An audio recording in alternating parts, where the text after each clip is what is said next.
ஓம் சாய்ராம், ஜெய் சாய்ராம். என் அன்பு குழந்தையே, உன் விதி இப்படிதான் என சொன்னவர்களுக்கு சத்தமிட்டு சொல், என்னுடன் இருப்பது என் அப்பா என்று.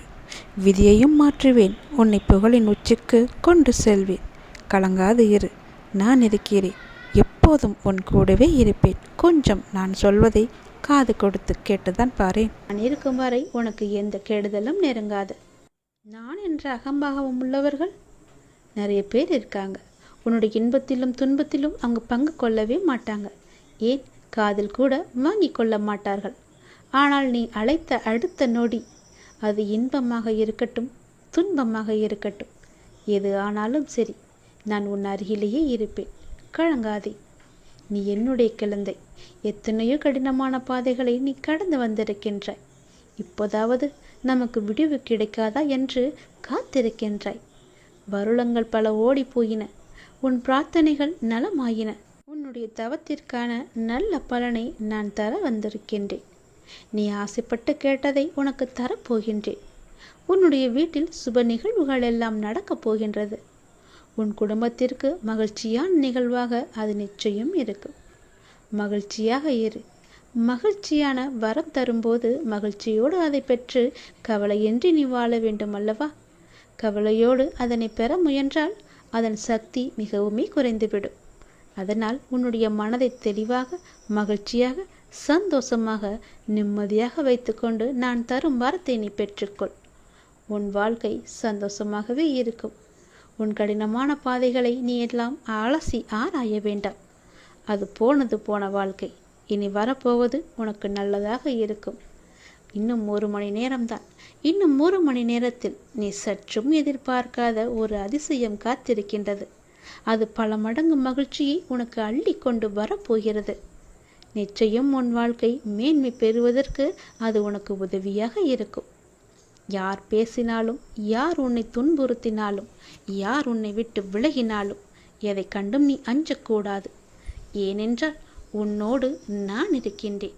உனக்கு பக்க பலமாக, உற்ற துணையாக, நல்ல தோழனாக நான் இருக்கின்றேன். நான் தருவதை நீ பெறுவதற்கு ஒரு கட்டளை இருக்கிறது.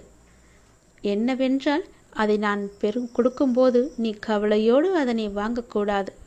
மனதில் முழு சக்தியோடு, முழு நம்பிக்கையோடு, மகிழ்ச்சியாக அதனை வாங்கினால் அது உனக்கு பல மடங்கு நன்மைகளை கொண்டு தரும். நான் இருக்கின்றேன். எதற்கும் பயப்படாதே, கலங்காதே, அஞ்சாதே. நான் இருக்கின்றேனே. எல்லாவற்றையும் என்னுடைய பொறுப்பாக நான் எடுத்துக்கொண்டு விட்டேன். இனி நல்லது நடக்கும். நீ நினைத்தது அப்படியே நடக்கும்.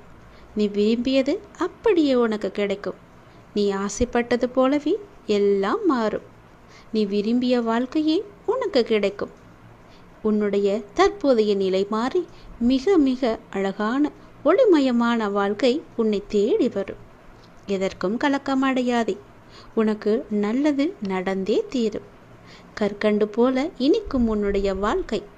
தித்திப்பாகவே மாறும் உன் வாழ்க்கை. சந்தோஷமாகவே எப்பொழுதும் இருக்கும் உன் வாழ்க்கை. நீ நன்றாகவே இருப்பாய். கவலையே படாதே. இனி நினைத்தது மட்டும்தான் நடக்கும். ஒருவர் நம் மீது கொண்ட பொறாமையால் மனதை காயப்படுத்தி சில சொற்களை கூறினாலும், நாம் தவறே செய்யாமல் நம் மீது பழிச்சொல் கூறினாலும் அவர்களை நீ கோபிக்க வேண்டாம். புரிகிறதா? அவர்கள் மீது துவேஷமும் வேண்டாம். நாம் பதிலுக்கு அவர்களை காயப்படுத்தவும் வேண்டாம். நம்மை காயப்படுத்துவதால் அவர்கள் தாமாகவே விரும்பி நம்முடைய கர்மாவை தங்கள் கைகளில் ஏந்தி கொண்டு செல்கிறார்கள். குரோதமும் துவேஷமும் பொறாமையும் பழிவாங்கும் உணர்வும் நம்மில் எழுந்தால் அடுத்தடுத்த ஜென்மங்களில் அதற்குண்டான பலனை நாம் தான் அனுபவிக்க வேண்டும். அதனால் தான் சொல்கின்றேன், நம்மை பற்றி யார் என்ன சொன்னாலும் தண்ணீரை போல இருக்க நாம் கற்றுக்கொள்ள வேண்டும். தண்ணீர் தம்மிடம் கலக்கும் எந்த வர்ணத்தையும் ஏற்றுக்கொண்டு அந்த வர்ணமாகவே தோற்றமளிக்கும் தன்மையுடையது. இறைத்தன்மையும் இதுவே ஆகும். அதனால் நம்மை பற்றி யார் என்ன சொன்னாலும் தண்ணீரை போல இருக்க நீ கற்றுக்கொள். யார் நம்மீது பொறாமை கொண்டு தேவையற்ற வார்த்தைகளை வீசினாலும் அந்த வார்த்தைகளை காது கொடுத்து கேட்காதே.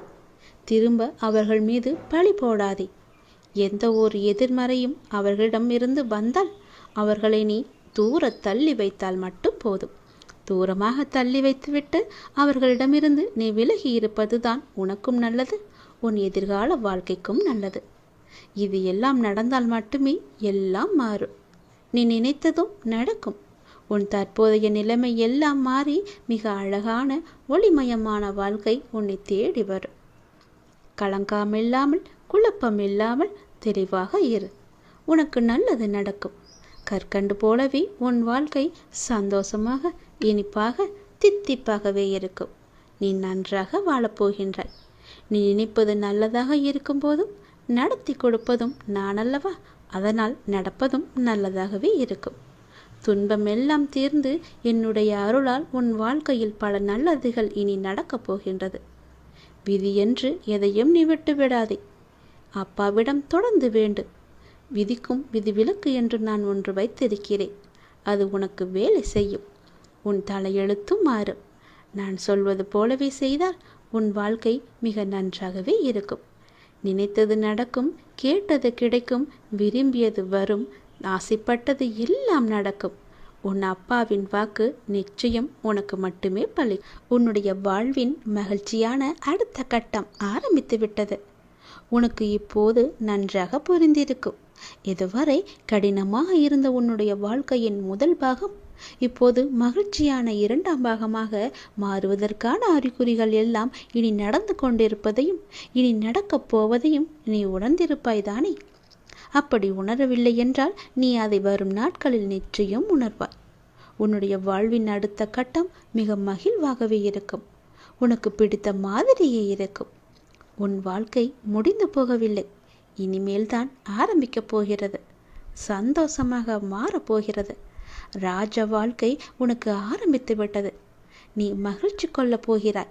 இனி துயரம் என்பதே உனக்கு இருக்காது. நீ எப்போதும் எதையும் யாருக்காகவும் விட்டு கொடுக்க கூடாது. எப்போதும் எதையோ நீ பறி கொடுத்தவர் போலவும் உன்னுடைய முகத்தை நீ வைத்திருக்கவும் கூடாது. மலர்ந்த முகத்தோடு நீ இருக்க வேண்டும். மகிழ்ச்சியான நிகழ்வுகள் எல்லாம் இனி நடக்கப் போகின்றன அல்லவா? உன்னுடைய இல்லத்தில் மகிழ்ச்சி அதிகரிக்கப் போகிறது அல்லவா? நீ கொஞ்சம் பொறுமையாக கவனத்துடன் நடந்து கொண்டால் போதும். மகிழ்வான பல நிகழ்வுகள் எல்லாம் நடக்க இருக்கின்றன. மலர்ந்த முகத்தோடு நீ ஏற்றும் தீபம் உன்னுடைய வாழ்வில் அடுத்தடுத்து மகிழ்ச்சியை கொண்டு வரப்போகின்றது. நீ ஏற்றும் தீபத்தின் மூலம் உன்னுடைய வாழ்க்கையில் உள்ள இருளெல்லாமே அகலப் போகிறது. நீ என்னிடம் வந்தாய். உன் மனக்குறையை எல்லாம் என்னிடம் சொன்னாய்.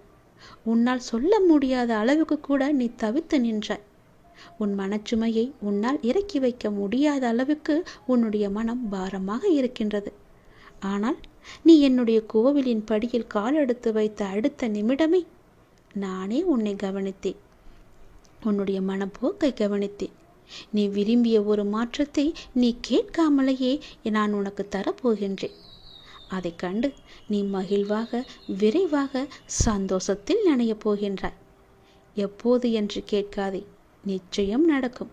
உனக்கு வெற்றி கிடைக்கும் நேரம் வந்துவிட்டது. வருந்தாதே, கவலைப்படாதே.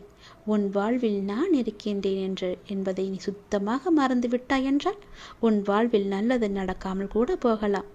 உன்னுடைய வாழ்வில் கடவுள் இருக்கிறார். தெய்வம் எனக்கு துணை இருக்கின்றார்.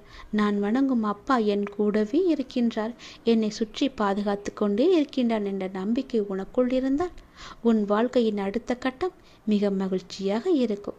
நான் சொல்வது சத்தியமாக பழிக்கும். உன் அப்பாவின் வாழ்க்கை நிச்சயம் பழிக்கும். ராஜ வாழ்க்கை உனக்கு ஆரம்பிக்கப் போகிறது. துயரமே இனி உனக்கு கிடையாது. உன் வாழ்க்கை முடியவில்லை, இனிதான் ஆரம்பம். அடுத்த கட்டம் மிக சந்தோஷமாக இருக்கும். நல்லது நடந்து கொண்டே இருக்கும். உனக்கு கூடிய சீக்கிரமாகவே நிலையான வருமானத்திற்கு நான் ஒரு வாய்ப்பை தரப்போகின்றேன். அது அதிர்ஷ்ட வாய்ப்பு உன் வீட்டின் கதவை தட்டப் போகின்றது. அதை பயன்படுத்தி உன்னுடைய வாழ்க்கையில் நீ எப்படியெல்லாம் முன்னேற வேண்டும் என்று ஆசைப்படுகிறாயோ தயங்காமல் நீ முன்னேறி கொண்டே போ. இனி உன் வாழ்க்கையில் ஏற்றம் மட்டுமே இருக்கப் போகின்றது. என் ஆசீர்வாதம் உனக்கு என்றுமே இருக்கு. கவலையே படாதே. கடவுள் எப்பொழுதுமே உடைந்த பொருட்களை மிகவுமே அழகாக பயன்படுத்தி விடுவார். உடைந்த மேகங்கள் தான் மழை பொழியும். உடைந்த நிலம்தான் உளும் வயலாகும். உடைந்த நெல்தான் விதையாகும். உடைந்த விதைகள்தான் புதிய செடிகளுக்கு வாழ்க்கை கொடுக்கும். அதனால் எப்போதாவது நீங்கள் உடைந்து நொறுங்கினால் நம்புங்கள், கடவுள் உங்களை பெரிய விஷயத்திற்கு தயார்படுத்துகிறார் என்று. உனக்குள் இருக்கும் மனக்குழப்பம் நான் உணர்ந்து கொண்டேன். அதற்கு நீ தீர்வை தேடிக்கொண்டிருக்கிறாய் என்பதையும் நான் அறிந்து கொண்டேன். அந்த தீர்வை நான் தருகின்றேன். என்னை சரணடைந்த உன்னை கவலைப்பட செய்து விஷயங்களிலெல்லாம் மீட்டெழுப்பேன். கவலைப்படாதே, தைரியமாக இரு, நம்பிக்கை இழக்காதே. உனக்கு துணையாக நான் எப்போதும் வந்து கொண்டே இருப்பேன். நீ யார் என்பதை மீண்டும் அனைவருக்கும் புரிய வைப்பேன். சின்ன சின்ன குழப்பங்கள் வரும், ஆனாலும் உன்னை நான் மீட்டு நீ செல்ல வேண்டிய சரியான வழியில் உன்னை செல்ல நான் உனக்கு துணை இருப்பேன். அனுமதியும் தருவேன். என் நாமத்தை உச்சரித்து கொண்டே இரு, எல்லாமே தானாகவே சரியாகும். உனக்கு கூடிய சீக்கிரம் நிலையான வருமானம் வேண்டுமென்று நீ ஒரு முயற்சி செய்து கொண்டிருக்கின்றாய். அந்த முயற்சி வெற்றி பெறுமா அல்ல இப்படியே போய்விடுமா என்று எண்ணத்திலேயே இருக்கின்றாய் அல்லவா? நிச்சயம் அது வெற்றி பெறும். அது உனக்கு பல மடங்கு லாபத்தையும் கொடுக்கும். உன் கர்ம வினைப்படி உனக்கு விதிக்கப்பட்ட வாழ்வில் சில உறவுகளை கையாள்வது கடினமாகத்தான் இருக்கும். அவர்கள் அவ்வப்போது சுயநலமாக நடந்து கொள்வதை பார்த்து நீ கவலைப்பட்டு கொண்டிருக்கின்றாய். நீ எங்கும் போக வேண்டாம். எதுவும் உன்னுடையது இல்லை. உன் வினைக்கேற்ப எல்லாம் உன்னிடம் வந்து இருக்கும். மாயைகள் புரிந்து கொள். தியானத்தை பழகு. நீ இறை சிந்தனையை வளர்த்துக்கொள். தியானம் உனக்கு நிச்சயம் உனக்கு உதவும். துன்பத்திலிருந்து உன்னை காத்து இறுதி வரை உன் வாழ்வை நீ கடக்க உதவும். என்னிடம் நீ கூறிவிட்டாய் அல்லவா? அதற்கு பிறகு எதை பற்றி நீ சிந்தனை செய்து உன் மனதை நீ குழப்பிக் கொண்டிருக்கின்றாய்? சிந்தனையில் சில மணி நேரம் இருக்கச் செய். ஆனால் அது உனக்கு நன்மையா என்று யோசித்து செய். உனக்கு நல்லது நடக்கும். உன் வருமானத்திற்கு நானே பொறுப்பெடுத்துக் கொள்கிறேன். கவலைப்படாதே, அது உனக்கு நிலையான வருமானமாக இருக்கும். நான் தரும் அதிர்ஷ்ட வாய்ப்பை நீ பயன்படுத்தி கொண்டால் உன் வாழ்க்கை மிக நன்றாகவே இருக்கும். பயன்படுத்திக்கொள். உனக்கு இன்ப நிலை நீங்கி துன்ப சுமையை சுமக்கின்றையே, அனுபவிக்க இன்னும் என்ன இருக்கிறது என்ற அளவில் துன்பத்தின் எல்லை வரை சென்று விட்டு வெறுமையாய் நின்று என் முன் எனது முகத்தை உற்று பார்த்து அழும் உன்னை நான் கண்டு கொள்ளவில்லை என்று நினைத்து கொண்டிருக்கிறாய். உன்னை நான் கரிசனத்தோடு தான் கவனித்துக் கொண்டிருக்கிறேன். ஒவ்வொரு முறையும் உன்னை தைரியப்படுத்தி கொண்டு வருகிறேன் என்பதை நீ நினைவுபடுத்திக்கொள். இன்னும் நீ கடந்து போக வேண்டிய தூரம் நிறையவே இருக்கிறது. அதுவரை எல்லையற்ற பொறுமையோடு தீவிர நம்பிக்கையோடு உனது சுமையின் கணம் தெரியாமல் இருப்பதற்காக என்னுடைய நாமத்தை நீ உச்சரித்தபடி இருக்க வேண்டும். எனது சத்தத்தை உணர்வுள்ள நீ கவனித்து கேட்டு அதன்படி நடந்து கொள். அப்போது உனக்கு ஆறுதல் கிடைக்கும், மன நிம்மதி கிடைக்கும். எதற்காகவும் கவலைப்படக்கூடாது. நான் உன் கூடவே இருக்கிறேன்.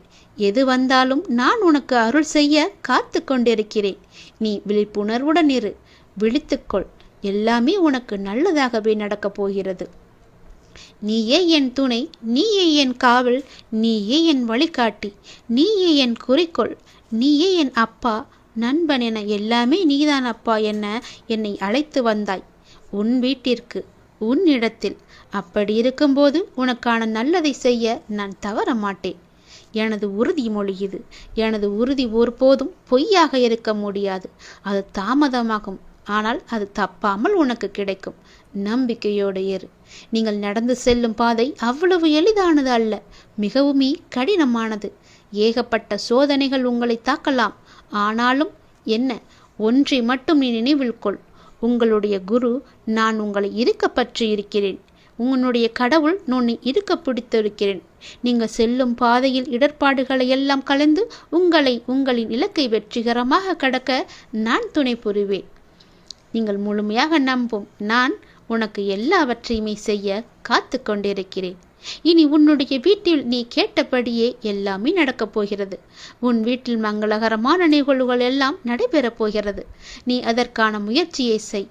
உன்னுடன் இந்த இறைவன் கடவுள் நான் இருந்து உனக்கு நடக்க வேண்டிய எல்லாவற்றையுமே உனக்கு செய்கிறேன். உன் குடும்பத்துடன் நீ ஆனந்தமாக இருப்பதை பார்ப்பதற்காகவே நான் தவித்து கொண்டிருக்கிறேன். மீள முடியாத துன்பத்தில், துயரத்தில், பிரச்சனையில் தவிக்கும் போது உன்னை பக்குவமாக அழைத்து அதிலிருந்து உன்னை விடுவித்தது யார் என்று நினைத்து கொண்டிருக்கிறாய்? நீ முழுமையாக நம்பும் கடவுள் நான் தானே. இறைவன்தானே. அப்படி இருக்கும்போது என் மீது உனக்கு நம்பிக்கை இல்லாமல் எப்படி போகும்? நிச்சயம் உன்னுடைய நம்பிக்கையை நான் வீணடிக்க மாட்டேன். எல்லா ஆபத்திலிருந்து நான் உன்னை காப்பாற்றியிருக்கிறேன், இனியும் காப்பாற்றுவேன். இனி எல்லாமே உனக்கு நல்லதாக மட்டுமே நடக்கும்படி நான் செய்கிறேன். நீ இப்பொழுதே விழித்துக்கொள், விழிப்புணர்வுடையது. உனக்கான மகிழ்ச்சி நிலைத்து இருக்க போகிறது. உன்னுடைய மகிழ்ச்சியை தக்க வைத்து கொள்ள இப்போதே சுதாரித்துக்கொள். உரசாமல் வைரத்தை பட்ட திட்ட முடியாது, நெருப்பிலிடாமல் தங்கத்தை தூய்மைப்படுத்த முடியாது. அதுபோலத்தான் நல்லவர்கள் சோதனைக்கு உள்ளாவார்கள், ஆனால் வீழ்ந்து விட மாட்டார்கள். சோதனை என்பது அவர்களை துன்புறுத்தும் விதமாக இருக்காது, மேலோட்டமாகவே அழைத்துச் செல்லத்தான் உனக்கு துணையாக உன் பக்கத்தில் நான் இருக்கிறேனே, உன்னுடைய அப்பாவாக. முன்னேற்றமே இல்லாமல் இருக்கிறதே என்ற மனோபாவத்தை நீ விட்டொழி. மெதுவாக முன்னேறுவது எவ்வளவோ மேல் என்ற நிலையில் பயணத்தை தொடரு. ஆளை கொள்ளும் கவலைகளை புறம் தள்ளி ஆளுமையை தரும் தன்னம்பிக்கையை ஆடையாக அணி. எளிதானதை நோக்கி செல்லாதே, சரியானதை நோக்கி செல். வாழ்க்கை ஒரு அற்புத பரிசு, அதை நீ மகிழ்வாக வாழ முயற்சி செய்யுங்கள். என்னுடைய துணையோடு. உங்களை தவிர வேறு எதிலும் நம்பிக்கை கொள்ளும் என் மனதை மாற்றுங்கள் என்று என்னிடம் நீ சொன்னி அழுதாய் அல்லவா? உனக்கும் எனக்கும் முன் ஜென்ம தொடர்பு இருக்கிறது. நம் பந்தத்தின் ஆழம் இது, ஜென்ம ஜென்மமாய் தொடரும் பந்தம். உனக்காக நான் இருக்கிறேன். எல்லாமே மாற்றியமைக்கப் போகிறேன். நலமோடு நல்வாழ்வு உனக்கு காத்து கொண்டிருக்கிறது. சுபமாய் என் ஆசீர்வாதங்களுடன் நீ நிம்மதியாக நிறைவாக மகிழ்ச்சியான வாழ்க்கையை நீ வாழ வைக்கப் போகிறேன். உன்னை நீ சந்தோஷமாக இருக்கப் போகிறாய். அதற்கு நானே பொறுப்பு.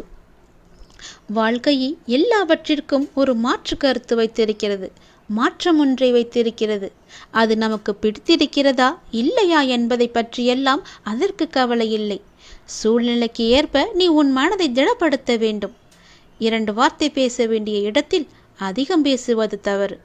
ஆலோசனை கூறும்போது உன் கருத்தை பிறரிடம் கூறி சொல்வது தவறு. அதுபோல் நேர்மையாக பயணித்து தோற்பதும், முடிந்தவரை போராடிய பின் தோற்பதும் வெற்றி பெற்றதற்கு சமம் என்று அர்த்தம் கொண்டு மீண்டும் மீண்டும் நீ முயற்சி செய். உனக்கு வேண்டியதை பிறரிடம் இருந்து எதிர்பார்த்தால் அது எப்போதும் கிடைக்காது. உனக்கு வேண்டியதை நீதான் முயற்சி செய்து அடைய வேண்டும். வெற்றியா தோல்வியா என்பதல்ல வாதம். ஆடுகளத்தில் இருக்கிறாயா என்பதை மட்டும் நீ அடிக்கடி உறுதிப்படுத்திக்கொள். உயிரை தொங்கும் மாங்காய்க்காக கல்லுயர்த்தும் சிறுவனை நீ கவனித்துப்பார். எரியும் கற்கள் தோல்வியை தழுவுகின்றனவே என்று கைவிட்டு போவதில்லை. கடைசியில் ஒரு காயாவது அவன் கையில் விழும் வரை அதுவரை களைப்படைய மாட்டான். அவன் மனமும் அப்படித்தான், அவனுடைய கரமும் அப்படித்தான். அதுபோல உன் தோல்விகளையே கற்களாக்கி கவனம் சிதறாமல் வெற்றி கனியை குறிப்பார்த்து எறிய கற்றுக்கொள். எத்தனை முறை கல் எறியப்பட்டுகிறது என்பதல்ல கணக்கு, கனி கைவசம் வருகிறதா என்பதில்தான் உன்னுடைய கவனம் இருக்க வேண்டும். வெற்றியை கொண்டாட எவராலும் இயலும். தோல்வியை ஏற்று துவளாது இருக்க ஒரு சிலரால் மட்டுமே முடியும். அந்த ஒரு சிலரில் நீயும் ஒருவனாக இருந்தால் வெற்றி கோப்பையை நீ விரைவாகவே பெற்றுவிடலாம். அது உன் கையிலே கிடைத்துவிடும். வெற்றி முழக்கம் உன் வீட்டு கதவை தட்டும். நான் இருக்கிறேன் உனக்கு, எப்போதுமே உன் கூடவே இருப்பேன். நீ நிச்சயம் முன்னேறுவாய். உன் மனதில் எதிர்காலத்தை பற்றிய பயம் என்றாயிருந்தால் அதை தூக்கி எறிந்துவிடு. எனக்காக என்னுடைய அப்பா, என்னுடைய இறைவன், என்னுடைய குரு எனக்காக இருக்கிறார் என்ற நம்பிக்கையோடு இரு. எல்லாவற்றையுமே தூக்கி எறிந்துவிடு. உன்னோடு நான் இருக்கிறேன். பக்க பலமாக, உற்ற துணையாக, உற்ற தோழனாக, நல்ல நண்பனாக, உனக்கு உறவினராக, உற்றாராக, எல்லாமாக நான் இருக்கிறேன். பிறகு எதற்காக நீ கலங்க வேண்டும்? எல்லாமே உன்னை தேடி வரும்படி நான் செய்கிறேன். எல்லா பொறுப்பு நானே எடுத்துக்கொள்கிறேன். நீ நன்றாகவே இருப்பாய். யார் யாருக்கு என்ன தேவை என்பது அப்பாவுக்கு தெரியும். அதை அவர்களுக்கு கண்டிப்பாக கொடுப்பார். இங்கே தேவையானது பொறுமையும் நம்பிக்கையும் தான். பொறுமையோடு காத்திருந்தால் அவர் அருள்மழை நிச்சயம் உங்கள் மீது பொழியும். அது நாம் எதிர்பார்த்ததற்கு மேலாகவே இருக்கும். நாம் செய்யும் காரியங்களின் பலனையே நாம் திரும்ப அடைகின்றோம். நல்லதாக இருக்கட்டும், அது கெட்டதாகவும் இருக்கட்டும். நல்லதும் கெட்டதும் நம் செயல்கள் மூலமே நமக்கு விளைகின்றது. முன் செய்த பாவ புண்ணிய பலன்களை நாம் இன்று அனுபவிக்கின்றோம். கலங்கக்கூடாது. நான் இருக்கிறேன் என்று உன் மீது நம்பிக்கை வைக்க வேண்டும். என் மீதும் நீ நம்பிக்கை வைக்க வேண்டும். உன்னோடு எங்குமே எப்போதுமே நான் இருக்கிறேன் என்ற நம்பிக்கையை நீ வைக்க வேண்டும். நீ சொல்லாமலேயே உன் பிரச்சனைகளை நான் அறிவேன். எந்த ஒரு மனதில் அன்பும் அக்கறையும் நிறைந்திருக்கிறதோ அந்த மனம் பிறர் துன்பம் உணரும் தெய்வீகமாகும் என்பதை நீ உணர்ந்து கொள். நாம் செய்யும் காரியங்களின் பனையே நாம் திரும்ப அடைகின்றோம். நல்லதும் கெட்டதும் நாம் செயல்கள் மூலமே நமக்கு திரும்ப கிடைக்கின்றது. நீ இன்று ஒரு நல்லது செய்தால் அது பல மடங்காக நல்லது உனக்கு கிடைக்கும் எதிர்காலத்தில். நீ இன்று ஒரு துன்பம் சிறிதளவு செய்தால் அது பல மடங்காக பல துன்பமாக உனக்கு பெருகி வரும். அதனால் இன்றே நீ நல்லது செய்ய முற்படு. முன் செய்த பாவ புண்ணிய பலன்களை நாம் இன்று அனுபவித்துக் கொண்டிருக்கிறோம். கர்மா என்ற மூலம் கலங்காதே. நான் இருக்கிறேனே உன்னோடு எங்குமே எப்போதுமே. உன் வாழ்க்கையில் நீ எங்கும் எதையும் தேடிச் செல்ல வேண்டாம். உனக்கான அனைத்தும் நிறைந்த விஷயங்களாய் நான் உன்னுடன் இருக்கின்றேன். மற்றவர்களை நம்பி வாழ்வது சுயமரியாதை இல்லை என்று நினைக்கும் போது என் குழந்தை என்னிடம் மட்டும் உரிமையாக கேட்பதை பார்த்து நான் ஆனந்தப்படுகிறேன். நீ என்னை அப்பாவாக பார்ப்பதால் தானே என் மீது முழு உரிமை வைத்திருக்கிறாய். என் குழந்தைக்கு என்ன தேவை என்பதை நான் பார்த்து பார்த்து அள்ளி அள்ளி கொடுத்து வாழ வைக்கப் போகிறேன். அப்பா, எனக்கு பிறர் உலகப் பொருட்கள் மீது எல்லாம் எனக்கு கவனம் வேண்டாம். நான் உங்களையே எண்ணி வாழ வேண்டும் என்று நினைக்கும் என் பிள்ளையை என் உயிராய் நான் தாங்குவேன். உன்னை உனக்கான நிழலில் நான் வாழ வைப்பேன். உனக்கான சாம்ராஜ்யத்தை நான் உருவாக்கி காமிக்கின்றேன். அனைத்தும் உன் வாழ்வில் வெகு விரைவில் நடக்கப் போகிறது. நீ கேட்டது உனக்கு கிடைக்கப் போகிறது. உன்னுடைய வளர்ச்சி என்பது வானத்தில் மின்னும் நட்சத்திரமாய் ஜொலிக்கப் போகிறது. உன் சிரிப்பில்தான் என்னுடைய சந்தோஷம் இருக்கின்றது. உனக்கான வானமாய் நான் உன்னிடத்திலும் உன் வாழ்க்கையிலும் நான் எங்குமே உன்னை சூழ்ந்து இருப்பேன். உன்னை உன் வாழ்வில் ஜொலிக்க வைப்பேன். நீங்கள்தான் என் உயிர். உன் அன்பில்தான் என்னுடைய நிம்மதி இருக்கின்றது. உன்னை என் உயிராய் நான் காத்து கொண்டிருக்கிறேன். இனி எல்லாமுமாக உனக்கு நான் எப்பொழுதுமே இருப்பேன். நீ எல்லா வளமும் பெற்று சீரும் சிறப்புமாக வாழப்போவதை நான் கண்குளிர பார்க்கப் போகிறேன். உனக்காக உன்னுடைய எல்லாம் வல்ல இறைவன் நான் இருக்கிறேன். என் துணை என்றும் எப்போதும் எங்குமே உனக்கு என்று நீ சந்தோஷமாகவே வாழ்வாய்.